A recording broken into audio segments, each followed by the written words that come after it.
This is a General Electric motor that I got a while back from a thrift store for, I believe, $28. I did have to fix this motor. The run capacitor was bad. The start capacitor actually was brand new, so it was, well, it was tried to be repaired before, but they didn't try to run capacitor. And this motor has been spray painted. See right there, that's the original color. The original capacitor went all the way to here. It was the same shape. You can also see a little bit right there where there's old paint.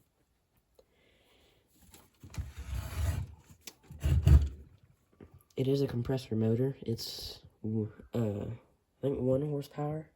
Yeah, 1 horsepower. And I have taken this motor apart before just to grease the rear bushing. It was dry, and to lubricate the front bearing.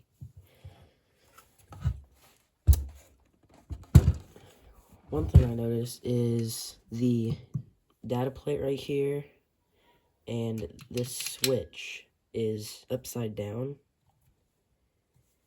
So I don't know what happened there. I don't think that you could just turn it the other way, because the wires, see, that's the wiring plate right there, and the wiring's all right there. So if you were to turn it to the other side, the whole stator would have to be moved around. Actually, there's a weld right there. It looks like it's been re-welded before, so I think the whole stator was taken out before.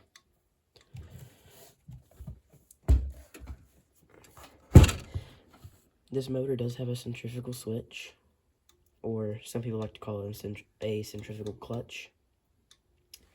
So we're gonna dig into this thing and see what else is wrong with it. It does work, but the front bearings are still really loud, and it turns nice and freely though. So before we dig into this thing, I will show you around my workbench. Okay, here's the air compressor motor I just talked about.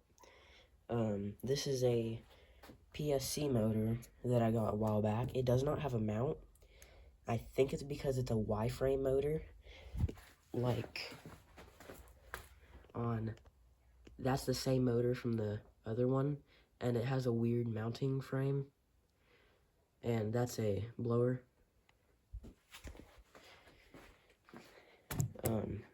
This one does work, and it does rust really easily, or like really fast. I did sand the shaft all the way down to where it was like really shiny, and I put it away for about a week, and I came back to it, and it just looks like that. And I did put a new wire on it. And I also have this motor, which, if you are subscribed to my other channel, you have seen this motor before. Let's see. This is a 1940s General Electric motor I restored, partly restored. See, it's already really dirty. I found it in a barn, and it was in really bad shape. But this is a really cool motor. It has, I put that on there, that's a Delco, no, it's a Sunlight, cover for the box. And this is also a double-sided motor. On the back plate here, it says, I don't know if you can read that, but it says it's a home laundry motor.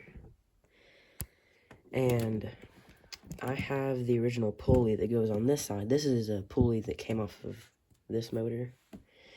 But this motor is a 1/6 horsepower motor out of a, well, it says it right on the plate, it's a washing machine motor. A really old washing machine motor. And I think, now, I don't think I'm right with this, but it's a good guess that one of these, I think it would be this one, this shaft would be used to drive the basket, and this one would be used to drive the ringer. Because on this side, I think it originally had a pretty big pulley like this, and on this side it had a small one, like a really small one. I don't know. And there's not very, I actually can't find anything out about this motor besides what's on this plate. And the first time I tried to take this apart, I really didn't know very much about electric motors, so I forgot to sand, it was one of these shafts. I forgot to sand it down, and when I took one of the end bells off, it scratched the bushing really bad. Actually, it was this one, because I see where it's sanded off, and it put a big scratch in the bushing, and then the shaft wouldn't turn anymore. It was like really stiff to turn. So I went back in there, fixed the bushing, and now it spins completely freely. I also have, well, I don't have it with me right now, but there's an Emerson motor that looks just like this one, except it's a capacitor start. This one's also split phase. This one's not split phase, this one's split phase, which means they just have a centrifugal switch. So that one, the Emerson one, sat outside for a long time, and it's in awful shape. The only thing that I really don't like about this motor is there's no spot to oil the bushings. So when I found this motor, it had no oil in the bushings or anything, which really messed them up pretty bad. This motor does work, but the windings are in really bad shape, so I don't really feel comfortable running it. The run windings are good, but the primary windings are kind of a black color. I don't know if they're supposed to be like that or not. I know they can use a different kind of coating, but it also has, like, in some spots, it has, like, has something weird on it. It almost looks like, it feels like paper, but it's not. It's weird. Alright, let's go ahead and, well, I'll go ahead and show you up here. This is just a spare pulley, vice grips, electrical tape. Oh, wow. This box right here, some switches, just a bunch of junk up here, and a rotor out of a Sunlight motor, and this is from a shaded pole motor. This is I wouldn't really say it's well, it's not a Variac, but on the side here, can't really see it, but it says it's a router speed controller. I use it for, like, controlling this fan right here, which is, just a fan. It's probably what I'll use during the summer on my workbench. And here's a drill press. It's cool. Alright, let's go ahead and dig into this thing. Alright, so I'm going to need, let's see.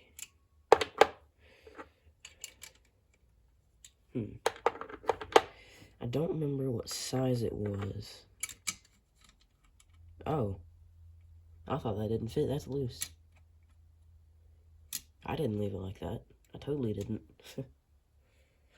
I think the reason that it's loose, that one's tight, that one's tight, that one's tight. I think I just forgot to tighten that one up all the way. But I remember when I tightened all these bolts down, the shaft wouldn't turn anymore because I think the back bushing was rubbing on this case, or the back of this rotor was rubbing on the case of the, just on the back, and it wasn't letting it turn. So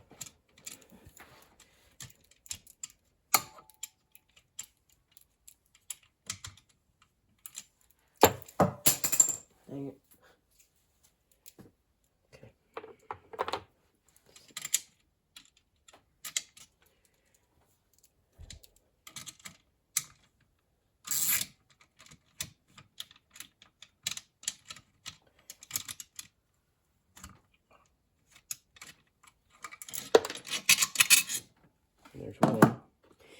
I just used a 10mm socket on the back to hold this from spinning.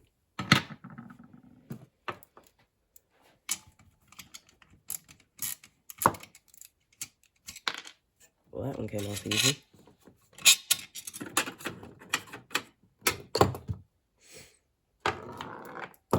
Where did that go? There it is.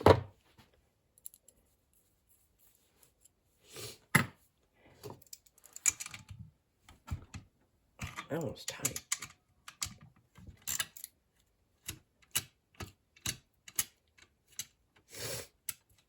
I'm kind of sick right now, so my voice sounds a little bit weird. Just know that's why.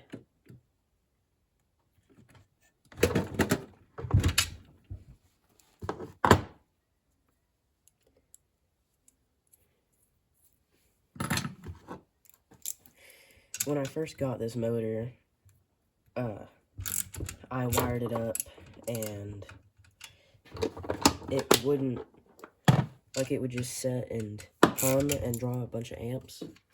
So I immediately thought it was a start capacitor, but when I took this box off, it was brand new. So this motor's seems like it's had a pretty rough life with the bad spray paint job. Actually, right here it says that I think it was maintenance in 7/23/87. It says last maintenance in 1987. So I mean, it's older than what? I guess it's older than 35. I guess. I don't know. Now, when I pull this out, if you're taking apart any kind of motor, just remember to, when you're pulling this out, don't hit the windings because they're kind of delicate. If you were to hit this big metal thing on the windings, it would just be terrible.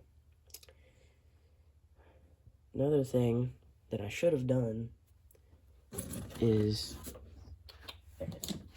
you want to mark where you take it apart, where the front end bell, and the stator housing meet.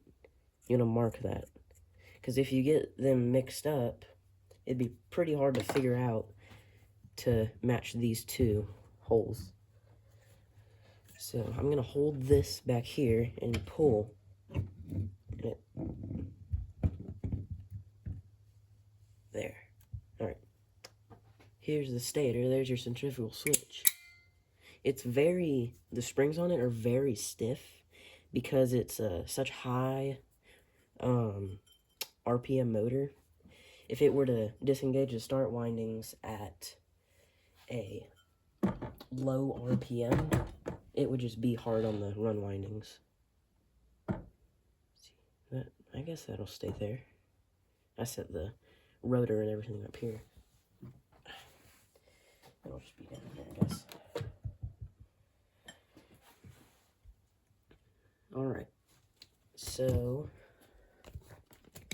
that's what the inside looks like, and see, that's like a gray paint, kind of. This on the inside's gray.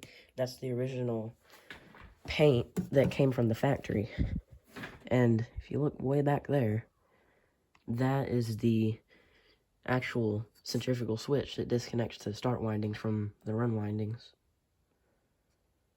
So I believe that this stator has been taken out before, and they put it in upside down, so the whole back and everything had to been put upside down too. So I mean, everything looks alright. There is one spot that I am a little bit concerned about, which is that spot right there. It's kind of weird. And there's quite a few spots where there's the paint rubbed away. but that's pretty normal, because people that usually maintenance these motors at home usually don't know what they're doing. Alright, now I'm going to try to get the end bell, this piece right here, on the front of the motor. I'm going to try to get that off of the rotor to try to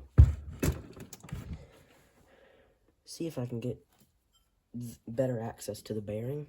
But I don't know how this is going to go. It's already pretty loose. That's loud. Okay.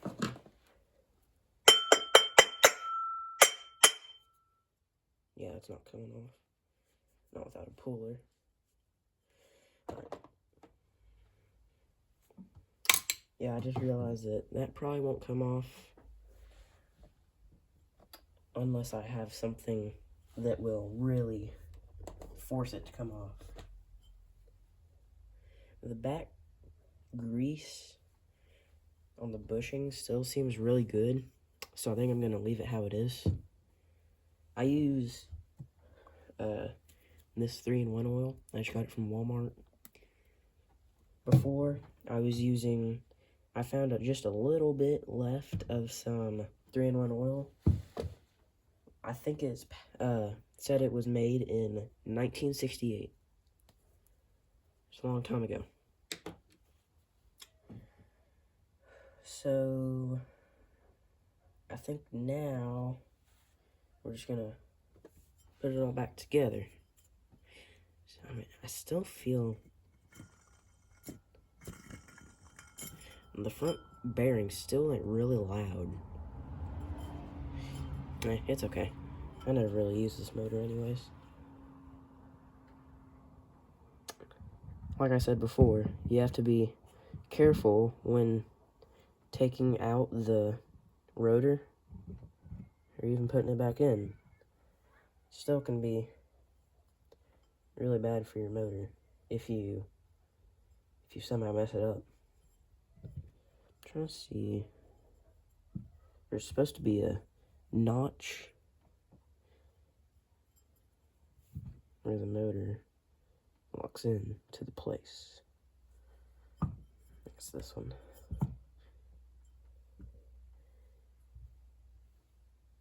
Yeah, I just barely see the mark right there. So, with this motor, I always have trouble, or well, I did have trouble before.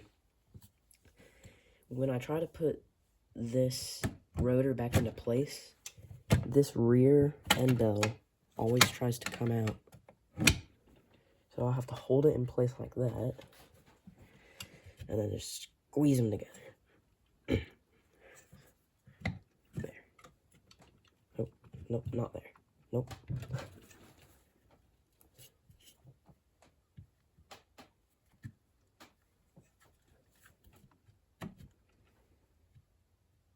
Okay, line it up. There you go.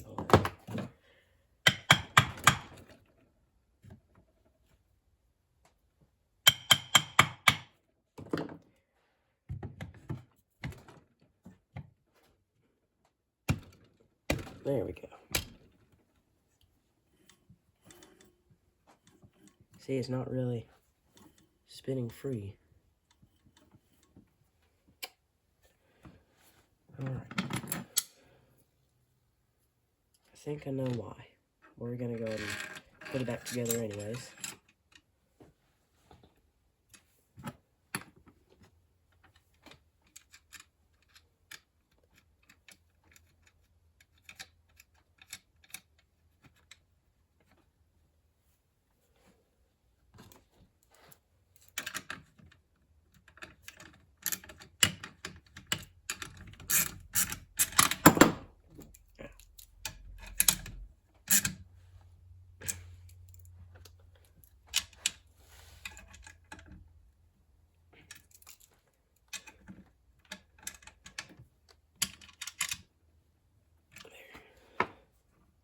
See?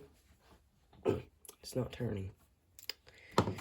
When we get this other one in here, I'll loosen it up and see if I can get it to spin.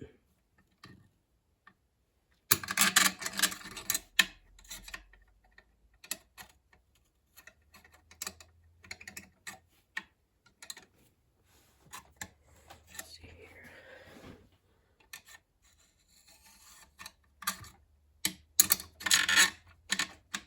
There. Should be all the way through. Yep.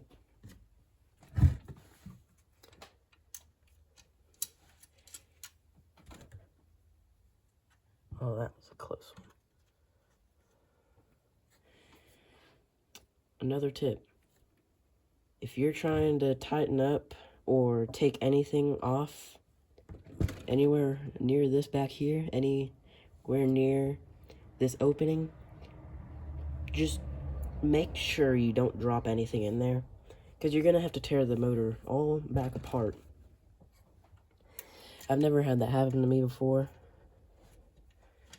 but I just figured it'd be really bad.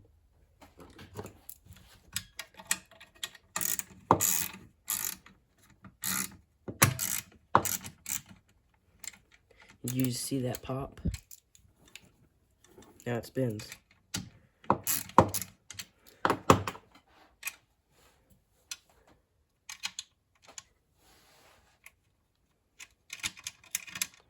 I'm getting in front of the camera too much. I apologize. There.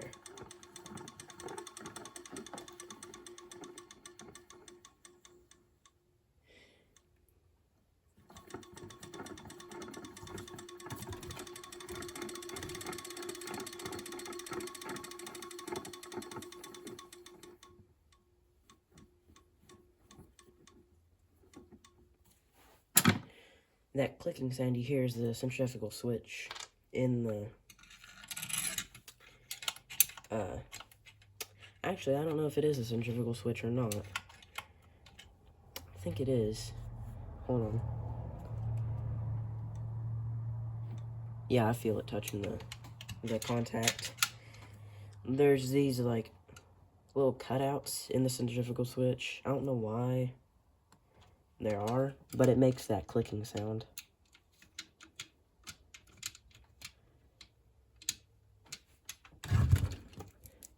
The thrift store I got it from had a couple more motors there, but they were all really expensive. This one was the cheapest one. There was a Dayton motor. I think it was like a farm duty motor, kind of. Actually, I don't know if they call them that or not. But it didn't have ventilation. It just had the back vents, and it blew air over the engine, or not the engine, the motor.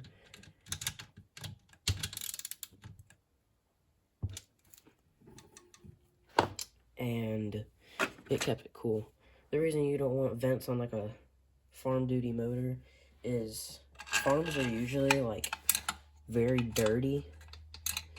So if you were to have an open motor like this one with all those vents, stuff's gonna get sucked inside of it, and it won't be very good, especially if it's metal.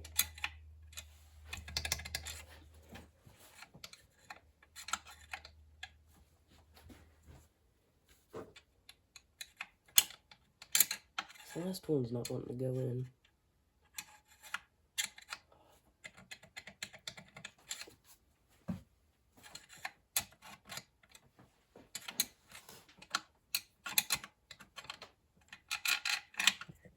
Oh, no. There it doesn't go. There.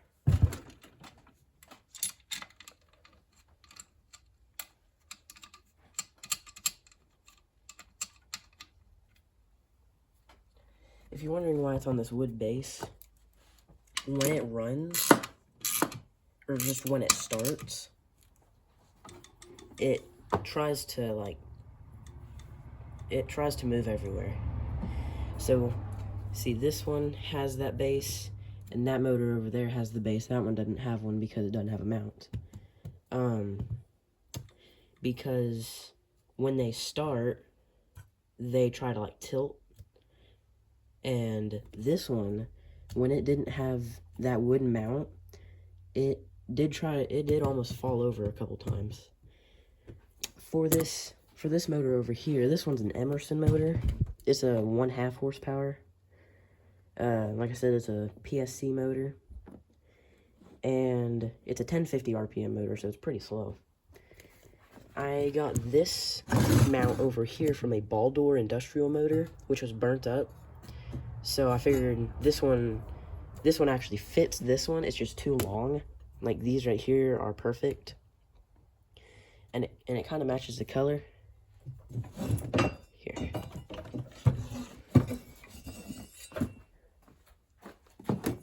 See? And these grommets up here fit, or not grommets, the whatever it's called. But I mean, if this was cut and then re-welded to fit that motor, it'd be a pretty useful motor for something that doesn't require a lot of speed. Like I said, it's a 1050 RPM, so it's pretty slow. The General Electric washing machine motor is a 1700 RPM, and this one's a 3400 RPM, 3450.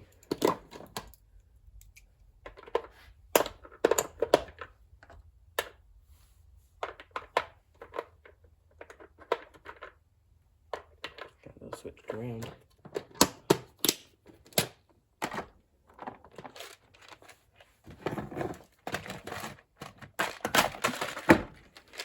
Just leave that over there. So,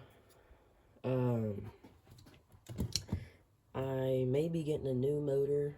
Not really, it's not a new motor, but another motor to work on here in a couple days, maybe. So, I'll be working on that soon. This motor, I think this is a 15 microfarad capacitor. I think. I don't remember if it is or not. The original capacitor that was on it, I should have immediately been able to tell that it was bad, because the back, it was like squished down. The capacitor, like, originally was like an oval like this, but this one was like squished, and this back right here was like bulging, so it was pretty bad. Another thing is, with the bad run capacitor, you can't kickstart it. Not all electric motors have a run capacitor. Most of them just have a start capacitor, but on this General Electric one over here, it doesn't have any capacitor. It just has start winding and run winding. When the run capacitor goes bad, you can't kickstart it. That's what I tried that, and when I turned, no matter how fast I would turn it, I even put it on the ground and started like moving the shaft with my foot. When it would turn on, it would go back to spinning really slow like that, and just draw a bunch of amps. But with a bad start capacitor, you should, maybe not all the time, but you should be able to give it a real good turn, and it would start to spin properly.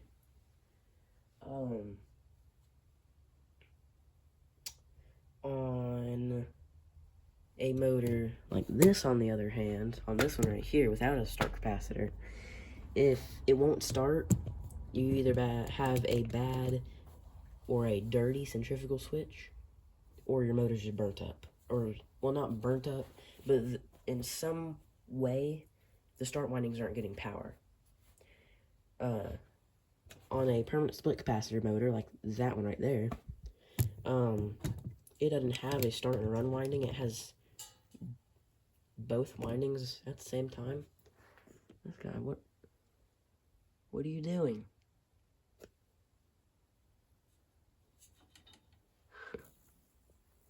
There's a ton of wasps in here. Oh, those are dirt daubers. Never mind. Well, I think this is going to wrap up this video. I hope y'all enjoyed. This is kind of more style videos, or kind of, maybe a little mix of four-wheeler riding and working on electrical stuff. Kind of those style videos. But if you are from my other YouTube channel, which is Random Gamer 40465, this likely isn't what you would enjoy watching.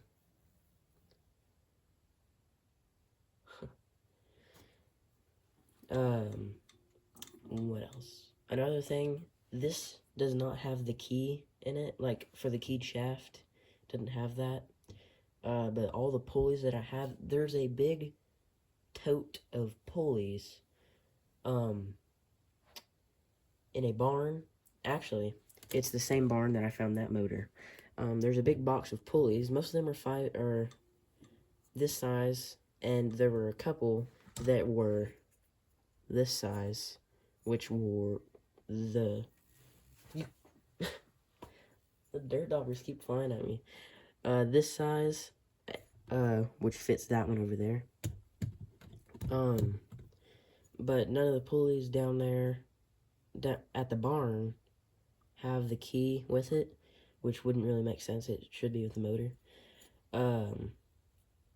So, I mean, I could take one of the pulleys and just squeeze the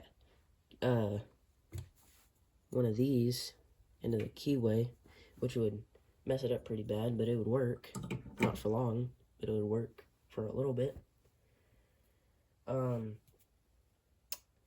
Well, I think that's going to wrap up this video. Hope y'all enjoyed. And like I said, this is going to be more of the style videos I will start to make. And, I don't know if this will work out. I don't know if I'm just going to abandon this channel. I don't know if I'm going to keep making videos. But if it works out well, you'll see more videos like this in the future. Goodbye.